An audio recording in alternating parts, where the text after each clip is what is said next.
நானும் வந்து இப்போ ஒரு 10 இயர்ஸாவே நான் வந்து பிளேபேக்குக்காக வந்து கோரஸ், பேக்கிங் வோக்கல்ஸ் எல்லாமே நான் பண்ணிட்டு இருக்கேன். Okay. So with different music composers வந்து இப்போ ஒரு சாங்குக்கான பேக்கிங் வரும் இல்லையா? இப்போ ஒரு சாங்லயே கோரஸ் போர்ஷன்ஸ்லாம் வரும் இல்லையா? ஆமா. ஸோ அதுக்கெல்லாம் வந்து I use to go and sing. So அந்த ஒரு பேக்ரவுண்ட் இருக்கிறதுனால இது இந்த மாதிரி இந்த சாங்குக்கு இமோட் பண்ணணும். அண்ட் நான் வந்து அந்த சாங் முதல்ல ஃபுல்லா கத்துப்பேன். ஏன்னா அதுக்குள்ள இருக்கிற டீடைல்ஸா இருக்கட்டும், நம்ம காதுபட கேட்கறது வேற. But when you have to teach someone, அதோட இன்ட்ரிகசிஸா இருக்கட்டும், இல்ல அதோட டீடைல்ஸா இருக்கட்டும், அது நம்மளுக்கு தெரிஞ்சாதான் we can அது கொண்டு வர முடியும்.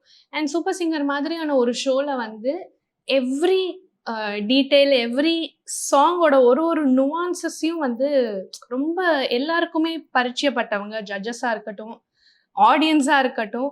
ஸோ அதோட அப்படியே கம்ப்ளீட்டா அந்த சாங்கோட ஒரிஜினல் மாதிரியே ப்ரொடியூஸ் பண்ணணும். அதுதான் அங்க வந்து ஒரு சேலஞ்ச். ஸோ அதுக்கு நம்ம ஒர்க் பண்ணிட்டு அதுக்கப்புறம் we'll have to train the contestants.